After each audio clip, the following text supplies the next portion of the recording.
Là, il faut remonter à 17 ans en arrière. Et si vous voulez, le souci ou les problèmes de tous les agriculteurs, c'est qu'on a de plus en plus de mal à vivre de notre métier. Et donc, il a fallu trouver une solution pour continuer notre travail à vigneron, puisque ça fait quand même la 5e génération. Ah oui, et donc, si vous voulez, quand on a ouvert le caveau, je passais mon temps à vendre du vin le samedi, le dimanche. Quand tout le monde était fermé, je vendais du vin.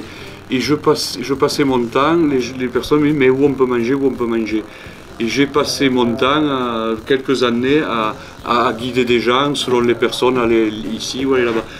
Et donc, un jour, on a décidé avec mon épouse, il faut, vu la situation du vin, il faut qu'on trouve une solution.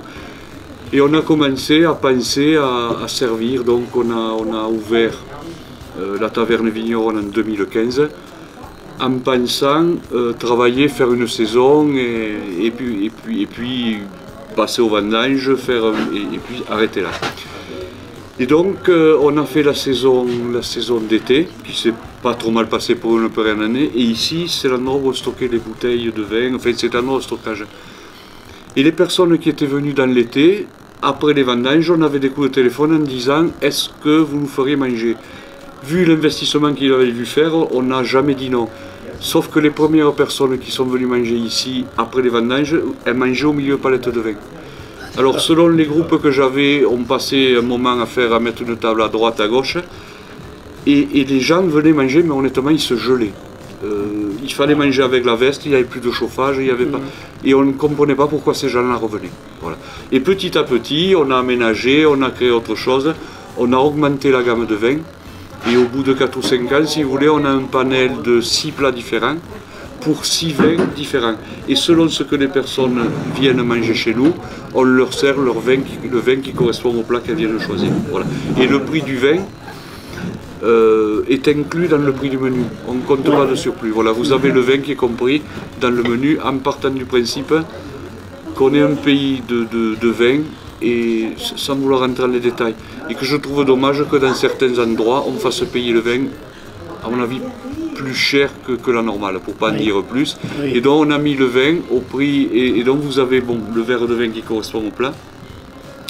Et, si les personnes veulent une bouteille de plus, parce qu'ils sont 7-8, le prix du vin à table est le même que le prix que la vente emportée. C'est-à-dire que je vends mon Caridien blanc 5 € la bouteille, si je le pose sur une table, il est toujours à 5 € la bouteille. Voilà le principe de la taverne vigneronne. Et pourquoi avoir choisi des produits, puisqu'il y a quand même quelques produits corses? Mais ça, on a voulu, si vous voulez, en plus de la table, faire découvrir un petit peu le pays. Et donc, au niveau des menus, vous avez essentiellement tout ce qui est magret, canard, foie gras, ça vient de producteurs du Gers. Et puis, le repas corse, c'est par grande affinité avec les Corses, donc ce soir il y en a encore une, mais souvent c'est un endroit que je ne veux pas dire que j'aime bien, que j'adore, et puis je passe des bons moments avec des personnes qui aiment aussi cette île, et de discuter, de faire des rencontres, mais c'est par affinité avec la Corse qu'il y a un repas corse ce soir. Voilà. Okay.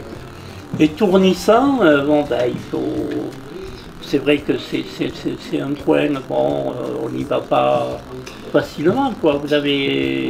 Vous êtes, à la base, vous êtes d'ici. Voilà, on est ici depuis, je vous disais, 5 générations, et vous avez raison, parce que Tournissan est un village qui se traverse. Et on a la chance d'être situé entre l'abbaye de Fontfroide et l'abbaye de la Grasse.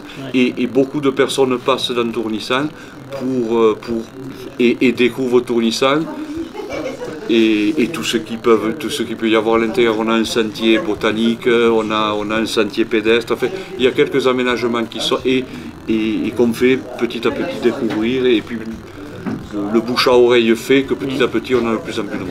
Voilà. Eh bien écoutez, merci beaucoup. En tout cas, nous on a bien mangé, on s'est bien régalé. Et puis effectivement, il faut venir ici à Tournissan parce qu'on y mange très bien et le cadre est merveilleux et c'est très zen. Et en tout cas, merci à vous de nous avoir reçus. C'est moi qui vous remercie. C'est moi qui vous remercie.